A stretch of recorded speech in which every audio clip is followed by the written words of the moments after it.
नमस्कार दोस्तों, स्वागत है आपका यूट्यूब चैनल सेवा बायो क्लासेस में। आज हम लोग एनसीईआरटी 11th का जो पहला चैप्टर है बायोलॉजी का सजीव जगत, उसके बारे में डिस्कशन करेंगे। सजीव जगत, सजीव क्या है, इसके बारे में हम लोगों ने पहले अध्ययन कर लिया है। इसके लिए आप लोग पिछली वीडियो देख लेंगे, बेसिक स्ट्रक्चर ऑफ साइंस। उसमें हमने शरीर का जो अध्ययन किया है वो इसके बारे में समझाया है। इसके लिए डिस्क्रिप्शन बॉक्स में आपके लिए लिंक दी गई है, वहां से इसको देख सकते हैं।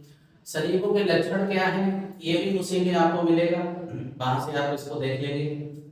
तो आप लोग ध्यान रखें, सजीव क्या है, इसको सजीव क्या है और सजीवों के लक्षण, सजीवों के लक्षण या जीवधारियों के लक्षण, जीवधारियों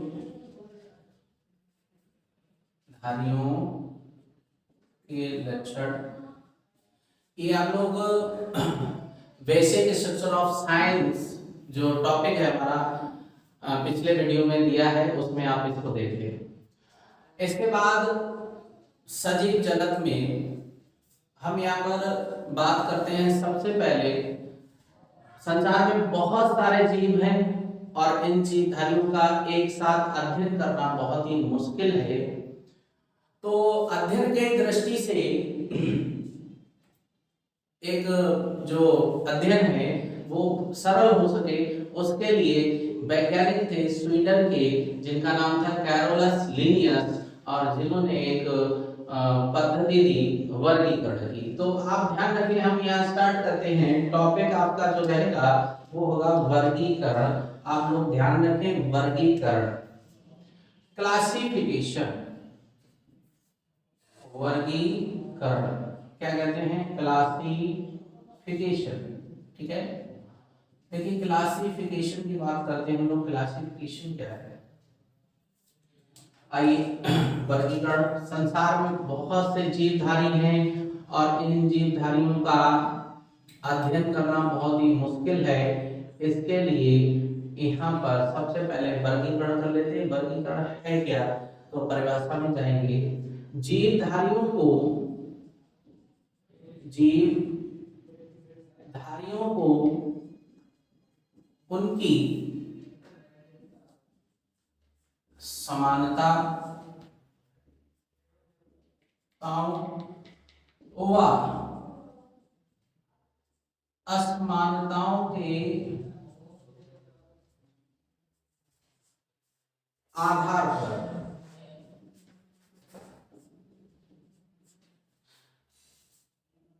वर्गों या समूह में विभाजित करने की प्रक्रिया वर्गीकरण कहलाती है। देखिए ध्यान रखना है कि संसार में बहुत से जीवधारी हैं और इन जीवधारियों का हम एक साथ अध्ययन तो नहीं कर सकते हैं। और एक साथ जब अध्ययन नहीं कर सकते हैं तो अध्ययन की दृष्टि के लिए सबसे पहले हम वर्गीकरण कर लेंगे। इनको छोटे छोटे वर्गों में और समूहों में बांट देंगे। वर्गों समूह में बांट देंगे तो अध्ययन में हमें सुविधा हो जाएगी और हम जीवधारियों का आसानी से अध्ययन कर सकते हैं। तो जब हम इनको वर्गों और समूहों में बांटेंगे तो उसके लिए हम उनमें क्या क्या समानताएं हैं और क्या क्या असमानताएं हैं, उन असमानता और समानताओं के आधार पर उनके वर्ग निश्चित कर देंगे, उनके समूह बना देंगे, जिससे वर्गीकरण आसान हो जाएगा और हम उनका अध्ययन आसान हो जाएगा।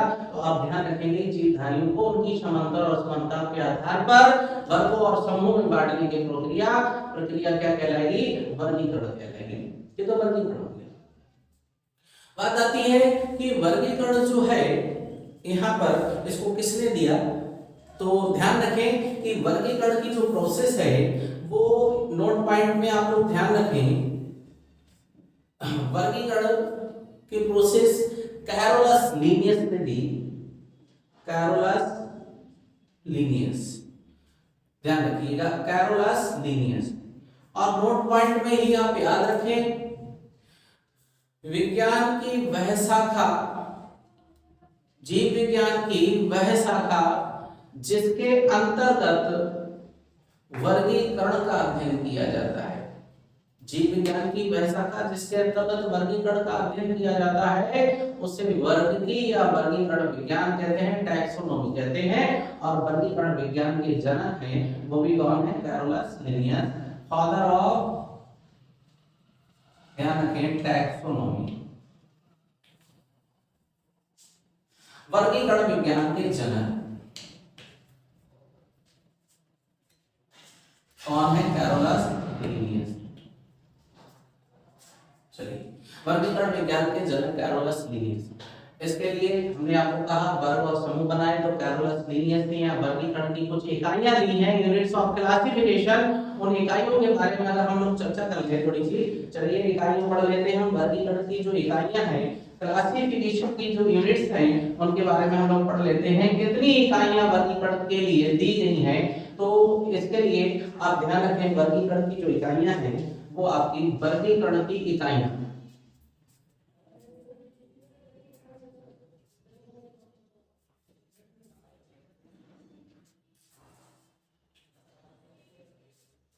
वर्गीकरण की इकाइयां, यूनिट्स ऑफ क्लासिफिकेशन। क्लासिफिकेशन के लिए वर्गीकरण के जो वर्ग बनाए गए उन वर्गों की यदि हम बात करते हैं तो वर्गीकरण के लिए मुख्य रूप से वर्गीकरण की इकाइयां 6 हैं। कैरोलस लीनियस ने वर्गीकरण की 6 इकाइयां दी हैं और ये 6 इकाइयां क्रम से आपको याद रखनी है। तो 6 इकाइयां याद कर लेंगे। पहला है संघ, जिसको फाइलम कहते हैं। संघ, वर्ग, क्लास, संघ, वर्ग, कुल, फैमिली, गण, ऑर्डर, वंश, जीनस, जाति, स्पीशीज। ध्यान रखें ये वर्गीकरण की कुल 6 इकाइयां हैं।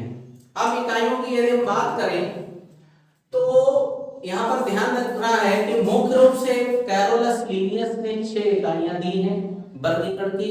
इन 6 इकाइयों में ही आपका क्लासिफिकेशन किसी जीवधारी का या किसी जंतु का या वनस्पति में पादप का जो क्लासिफिकेशन होगा, वर्गीकरण होगा, वो इन 6 इकाइयों में।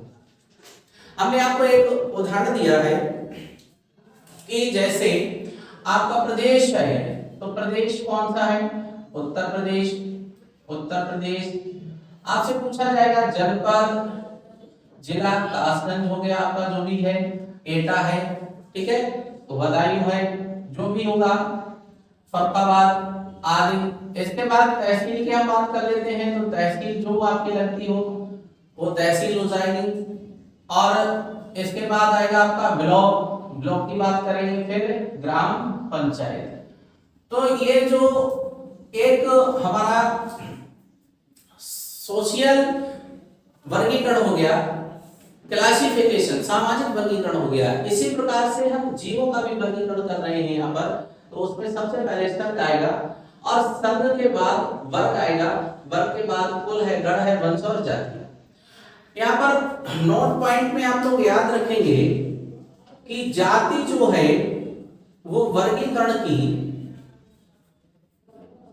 सबसे छोटी इकाई है। ध्यान रखें वर्गीकरण की सबसे छोटी इकाई क्या है? जाति।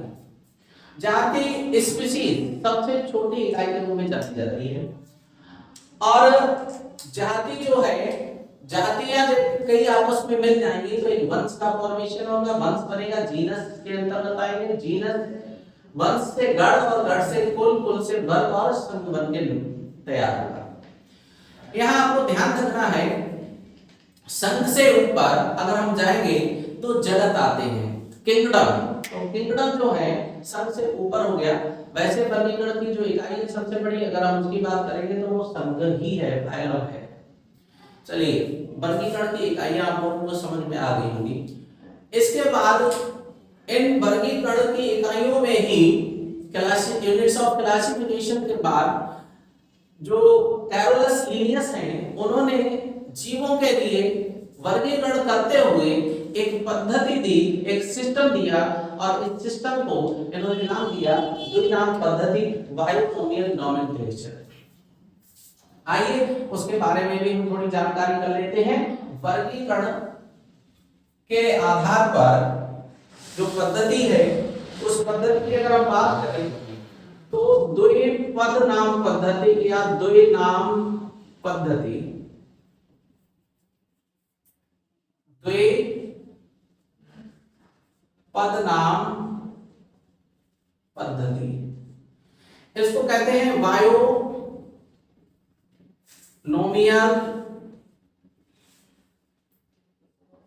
नोमेनक्लेचर। ठीक है, आप यहां से समझ रहे होंगे द्विनाम अर्थात किसी भी जीव के कितने नाम होंगे, यहां पर दो। दो मीन्स दो। स्वीडन के वैज्ञानिक कैरोलस लिनियस ने प्रत्येक जीवधारी के वर्गीकरण के लिए, यानी प्रत्येक जीवधारी को दो नाम दिए। आप ध्यान रखें, द्विनाम पद्धति जो सिस्टम दिया इन्होंने, द्विनाम पद्धति दी, बाइनोमियल नोमेनक्लेचर सिस्टम दिया, उस सिस्टम में इन्होंने प्रत्येक जीवधारियों के लिए दो नाम दिए। तो आप ध्यान रखें, देखिए इसके बारे में भी हम यहां नोट कर देते हैं। स्वीडन के वैज्ञानिक कैरोलस लिनियस ने सर्वप्रथम जीवों के नामकरण की एक पद्धति प्रतिपादित की, जिसे द्विनाम पद्धति कहते हैं। इस पद्धति के अनुसार इस पद्धति के अनुसार प्रत्येक जीवधारी के दो नाम होते हैं। आप लोग ध्यान रखें, कितने नाम होंगे? दो नाम होंगे। पहला नाम, प्रथम नाम वंशीय नाम, हम कह सकते हैं इसको जेनेरिक नेम,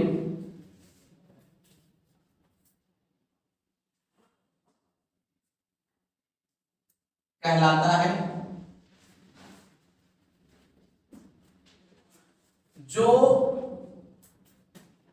वंश को अर्थात जीनस को प्रदर्शित करता है।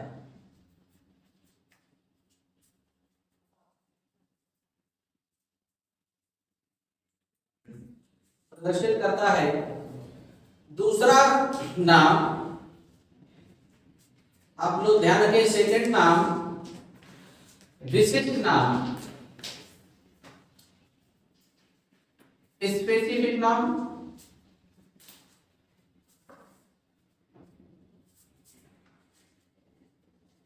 कहलाता है, जो जीव की जाति स्पीशीज को प्रदर्शित करता है। ध्यान रखें, तो नाम पद्धति के अनुसार दो नाम हुए। पहला नाम वंशीय नाम होगा, जेनेरिक नाम होगा, जो जीवधारी के वंश को प्रदर्शित करेगा, जीनस को डिनोट करेगा। दूसरा नाम विशिष्ट नाम होगा, स्पेसिफिक नेम होगा, जो जीव की जाति को प्रदर्शित करने का कार्य करेगा। ये द्विनाम पद्धति के आधार पर स्वीडन ने दो फॉर्मूले दे दिए यहाँ पर, पहला नाम और दूसरा नाम। अब बात ये आती है एग्जाम्पल की, तो हम लोग उदाहरण के माध्यम से समझ लेते हैं। देखिए उदाहरण दे दिया हमने यहाँ पर। फॉर एग्जाम्पल, बिल्ली है और बिल्ली का जंतु वैज्ञानिक नाम जो होता है वो आप लोगों को पता होगा। जंतु वैज्ञानिक नाम है बिल्ली का फेलिस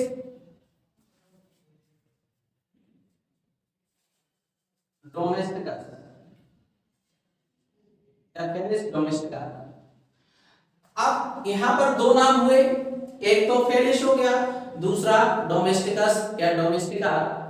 तो ध्यान रखना है आपको कि जो फेलिस डोमेस्टिका है उसमें प्रथम नाम, फर्स्ट नेम की अगर आप बात करते हैं तो फर्स्ट नेम क्या हो गया आपका?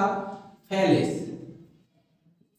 फेलिस जो है वो फर्स्ट नेम है और ये डिनोट करेगा, किसको डिनोट करेगा? तो आप ध्यान रखेंगे जीनस को,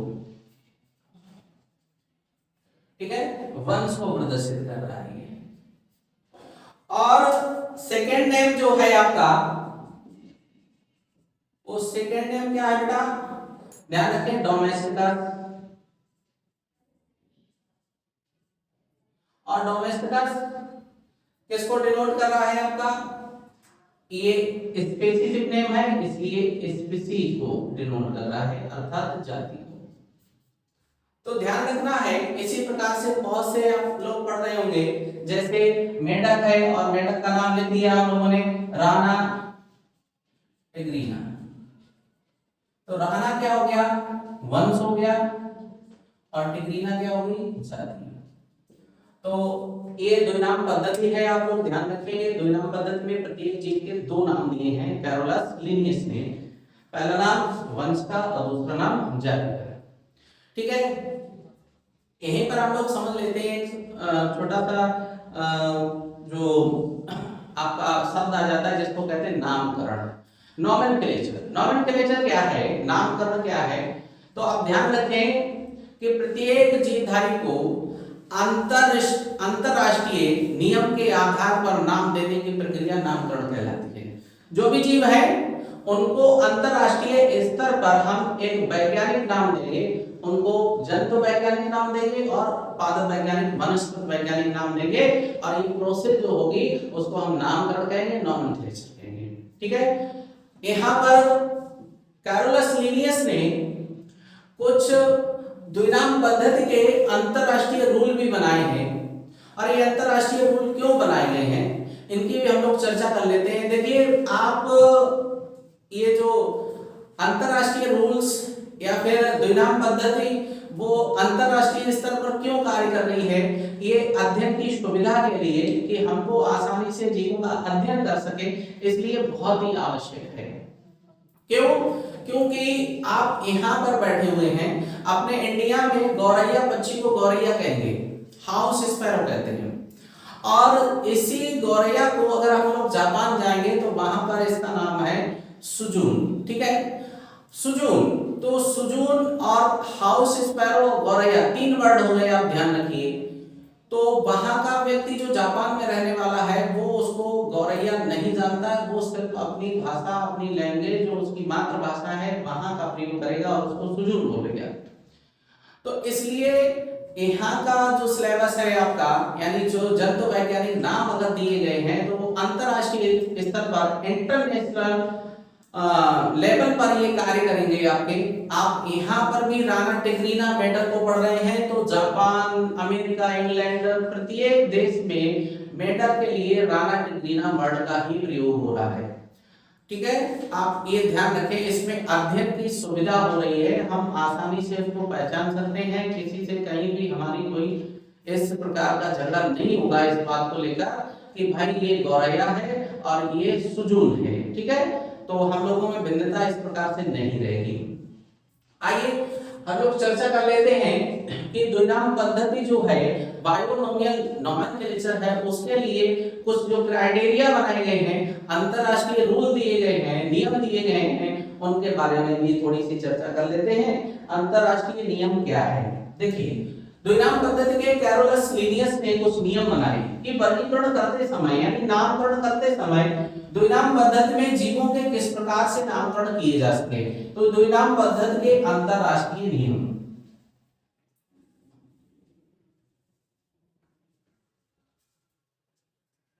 पद्धति के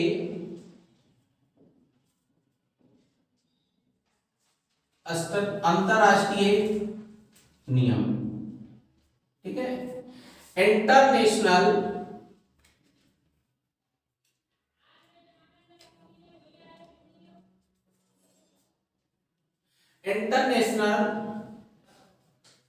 रूल्स ऑफ बायोनोमियल नोमेनक्लेचर।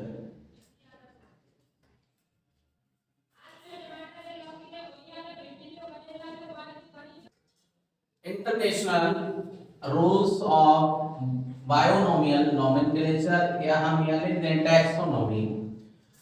वर्गीकरण विज्ञान के अंतरराष्ट्रीय नियम क्या है नामकरण के लिए या द्विनाम पद्धति के लिए।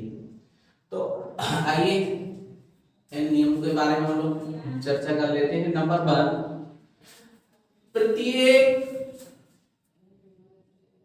जीव हारी का नाम द्विपद का होना चाहिए।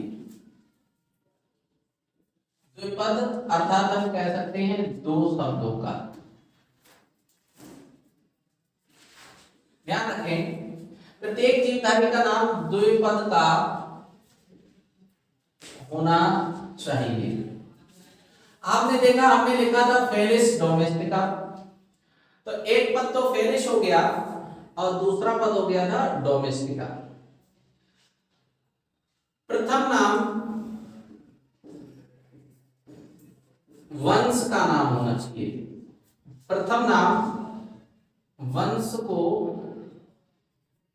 प्रदर्शित करता है। द्वितीय नाम जाति को प्रदर्शित करता है।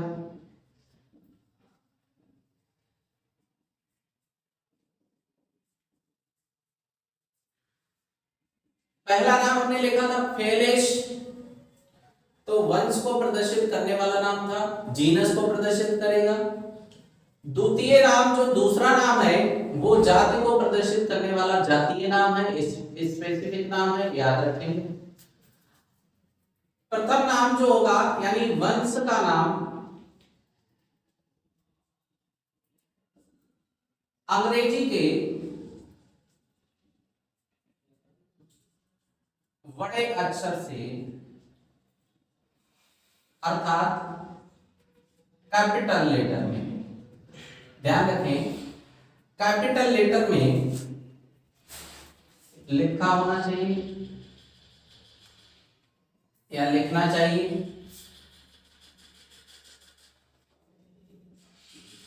जाति का जो नाम लिखा जाएगा या जातीय नाम है वो आप ध्यान रखें अंग्रेजी भाषा के छोटे अक्षर से लिखना चाहिए, लिखा होना चाहिए। सभी नाम जीवों के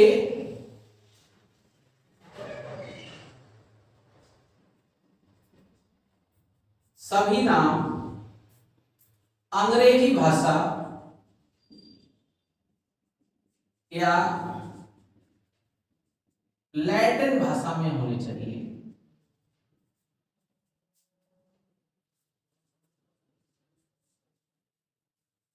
ये भी कंपलसरी है, ध्यान रखना है। कभी कभी जीवों के वैज्ञानिक नाम के साथ जंतु वैज्ञानिक नाम के साथ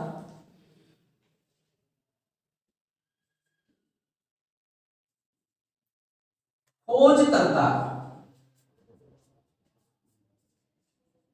वैज्ञानिक का नाम नहीं लिख सकते हम।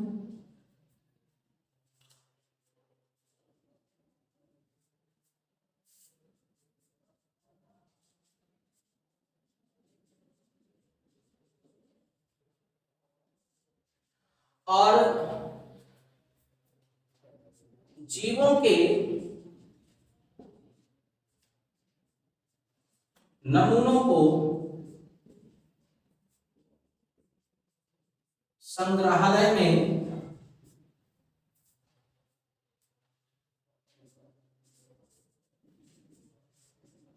सुरक्षित रखना चाहिए। जो म्यूजियम होता है उसमें आप जीवों के नमूने भी तैयार करके सुरक्षित करके रख सकते हैं। तो आप ध्यान रखें, ये कंपलसरी है। जैसे हमने लिखा फेलिस या राणा लिखा, राणा, ध्यान रखें। देखिए राणा टिग्रीना लिखा, मेढक का वैज्ञानिक नाम है फ्रॉग का राणा टिग्रीना। तो जो राणा है इसमें कैपिटल लेटर है आर, और टिग्रीना टी स्मॉल लेटर में बनाया है। तो ये निश्चित हो गया कि वंश का नाम जो पहला नाम है वो अंग्रेजी के कैपिटल लेटर में हो, और जाति जो टिग्रीना है यानी कि अंग्रेजी के छोटे अक्षर में लिखा होना चाहिए। ये द्विनाम पद्धति के अंतरराष्ट्रीय रूल हो गए, अंतरराष्ट्रीय नियम हो गए, आप लोग ध्यान रखेंगे। और हम लोग अगले नेक्स्ट टॉपिक के साथ फिर अगली क्लास में मिलेंगे, और वो टॉपिक होगा आपका कि जो आदि प्राचीन वर्गीकरण दिया गया जंतुओं का, तो जंतु जगत का वर्गीकरण के साथ हम लोग नेक्स्ट टॉपिक के साथ चर्चा करेंगे। तब तक के लिए इतना काफी है, आप लोग तैयार करें, इसको याद करें, और जय हिंद।